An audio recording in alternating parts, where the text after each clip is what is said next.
Chegando mais uma vez aqui na programação da IPP TV, Trocando Ideias, o programa de perguntas e respostas com o reverendo Hernandes Dias Lopes. É um privilégio, viu, Tiago?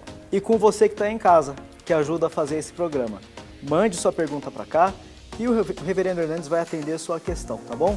Este programa é oferecido pela Igreja Presbiteriana de Pinheiros, uma produção da Luz para o Caminho, uma produtora missionária aqui em Campinas.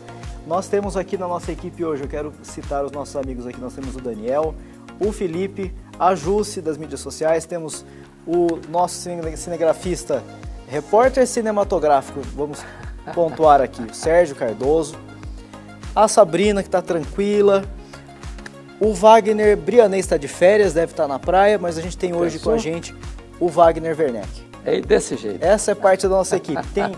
A gente tem no atendimento a Débora Tabossi, tem a Juliana na produção e muitas outras pessoas que trabalham aqui na Luz para o Caminho para trazer esse programa até você. Bom, dito tudo isso, eu preciso chamar a vinheta de abertura e a gente volta já já.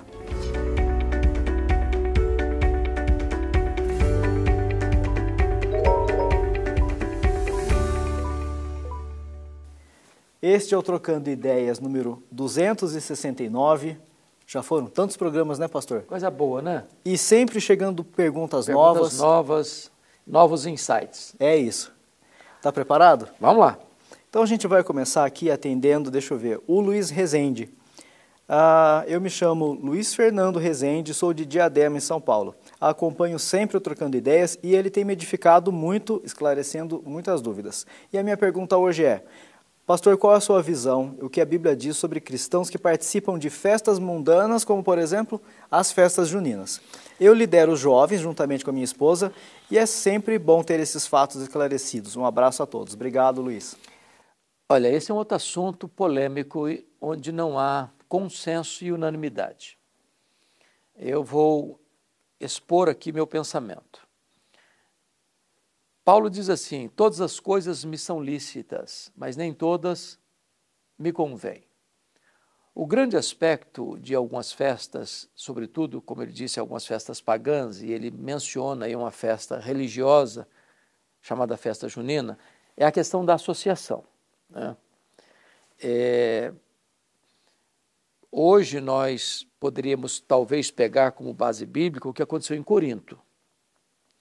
Corinto tinha esse problema também de participação de festas, ou de alguma situação que o crente podia e não podia. Por exemplo, lá em Corinto, tinha 3 situações que o crente não podia comer carne sacrificada.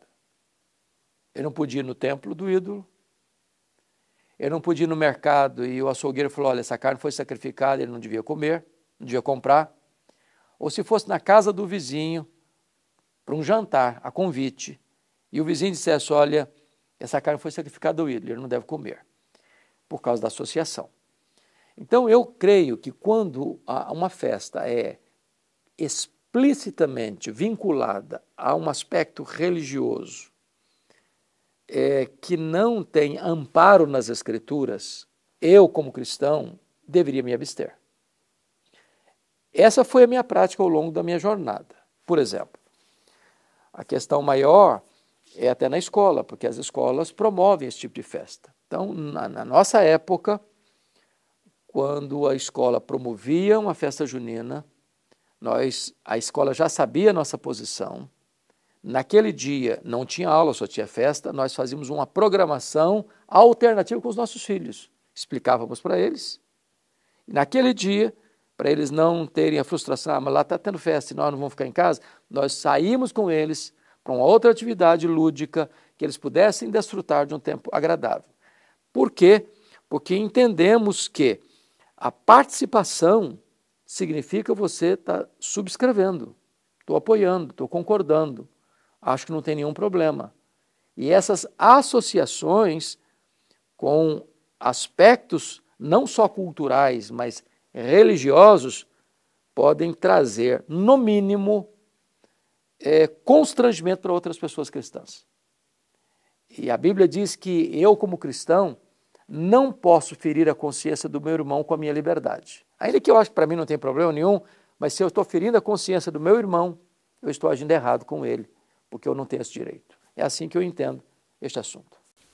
Obrigado, pastor. Raimundo Júnior, de Manaus. Pastor, nos dias de hoje, os anjos ainda trazem mensagens de Deus para as pessoas como antes? Essa é uma grande pergunta. Isso tem a ver, Tiago, com a questão da revelação de Deus, que foi progressiva até Jesus, mas não mais a partir de Jesus. E eu vou ler para você 2 textos para a gente consolidar esse pensamento. O primeiro deles está em Gálatas, capítulo 1. Paulo está escrevendo essa carta e disse assim no capítulo 1. É muito interessante isso aqui. Versículo 8, 1:8. Mas ainda que nós, ou mesmo um anjo, vindo do céu, vos pregue evangelho que vá além do que vos temos pregado, seja anátema. Ou seja, trazer que tipo de mensagem? Uma mensagem da revelação de Deus? Bom, a verdade de Deus, a palavra de Deus já está revelada. Já tem uma capa ulterior, como dizia Billy Graham. Então, não se recebe novas revelações de Deus, novas mensagens de Deus, porque nós já temos a palavra de Deus escrita. E o outro texto que eu quero deixar claro aqui é Hebreus capítulo 1. E esse texto para mim é o mais importante, quando ele diz assim, versículo 1, havendo Deus outrora falado muitas vezes e de muitas maneiras, inclusive por meio de anjos, de sonhos, de visões, de Urim e Tumim, aos pais pelos profetas, nesses últimos dias nos falou pelo Filho, a quem constituiu herdeiro de todas as coisas, pelo qual também fez o universo. Ou seja, a revelação ela é progressiva, até Jesus. Depois de Jesus não tem mais novas revelações. Isso não significa que nós não creiamos no ministério dos anjos. Claro que nós cremos. Está na Bíblia isso. Né? Aqui mesmo em Hebreus, você pode ler comigo aí 1,14. Os anjos são ministros de Deus que trabalham em favor da igreja. Eles são valorosos em poder. O anjo do Senhor acampa-se ao redor dos que o temem e os livra.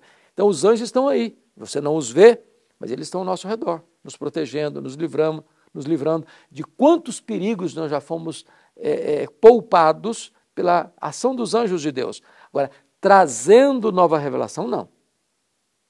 Trazendo um outro evangelho, não. Trazendo um outro conteúdo que vá além das Escrituras, não. Esse tipo de revelação cessou. Nós temos a Bíblia. E Jesus diz, examinais as Escrituras, que são elas que testificam de mim. Reverendo Hernandes, a gente tem aqui o depoimento da Bruna Alegrete, e ela diz o seguinte: pastor, nesses dias eu tenho tido dificuldade para entender a palavra de Deus, para sentir a presença de Deus. Eu até questionei a sua existência. O que fazer para fortificar a fé? Bom, a primeira coisa como é que é o nome dela? Bruna. A Bruna está sendo muito honesta conosco, abrindo o coração, e o fato dela estar compartilhando isso, ela não é uma voz solitária. Essa é a crise de muitas pessoas na caminhada cristã. Há momentos de deserto, há momentos de angústia, mas eu vou trazer aqui uma obra de René Descartes, Princípios de Filosofia, quando ele disse que a verdade é filha da dúvida. A palavra de Deus, ela pode ser questionada. Ela pode ser questionada. Ela suporta questionamento. Ela não é uma quimera, não é uma lenda, não é um mito, não é uma coisa vaga. Não, ela é a verdade. E a verdade suporta crítica, suporta questionamento. É por isso que Pedro diz que nós temos que dar razão da esperança que há em nós. Né? Então, minha palavra a você é a seguinte, minha irmã Bruna. Você precisa continuar estudando a palavra de Deus. Não permita que qualquer outro pensamento domine a sua mente. Examine a Escritura. Vá fundo. Por exemplo, você pega o livro, e a Bíblia tinha razão. O autor começou a escrever esse livro para desbancar o cristianismo, para desbancar a palavra de Deus. E na medida que eu fui estudando, eu fui se convencendo que não dá para desbancar, ela é a verdade.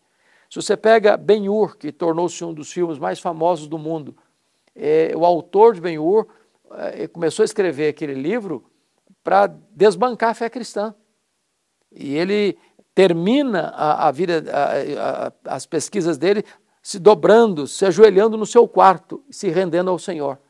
Então, a palavra de Deus suporta questionamento. Agora, não permita que o inimigo lance dúvidas. E eu quero lançar mão de um outro texto, que está lá em Efésios capítulo 6. Quem fala isso é Mark Lloyd Jones. Ele diz o seguinte: se tem um pensamento voando na sua cabeça, para lá e para cá, para lá e para cá, não é o que você crê, não é o que você acredita, não é o que você quer, isso são os dardos inflamados do maligno. Como é que você resolve isso? Apague esse dardo com o escudo da fé. Eu creio, eu creio, eu creio.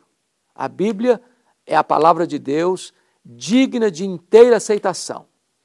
Então, volte-se para a Bíblia, ponha-se de joelhos, diz para Deus que você o ama, que você crê nele, que você crê na palavra dele, que você não aceita qualquer pensamento que venha jogar você contra Deus ou contra a verdade de Deus. É dessa maneira que eu acho que a gente tem que resistir esse tipo de pensamento. Amém. Bruno Alegrete, Luiz Rezende, Raimundo Júnior, vocês fizeram o Trocando Ideias de hoje. Bruna, eu tenho um convite para você, não só para a Bruna, vai ficar um convite aberto para todo mundo que está assistindo. Eu não sei se você é de São Paulo, se você é de outro estado, mas se você for de São Paulo e tiver oportunidade, venha assistir uma escola bíblica dominical com a gente aqui na Igreja Presbiteriana de Pinheiros, Avenida Doutora Ruth Cardoso, 6.151, tá bom? E se você estiver longe de São Paulo, você pode acompanhar online pela IPP TV. O que mais que a gente pode falar sobre a escola bíblica dominical, pastor? Olha, é a melhor escola e a maior escola do mundo, que estuda o livro mais publicado e distribuído no mundo. É a escola que informa e transforma. É uma escola para você e para mim, para nós. Bom, eu já falei o endereço, já falei da IPP TV. A gente pode se despedir então. Desse jeito. Tá feito mais um Trocando Ideias. Perfeito. Muito obrigado pela sua companhia, pela sua participação. Obrigado mais uma vez, pastor Hernandes. É uma honra. A gente se vê na próxima, então. Se Deus quiser. Um abraço, gente. Até lá.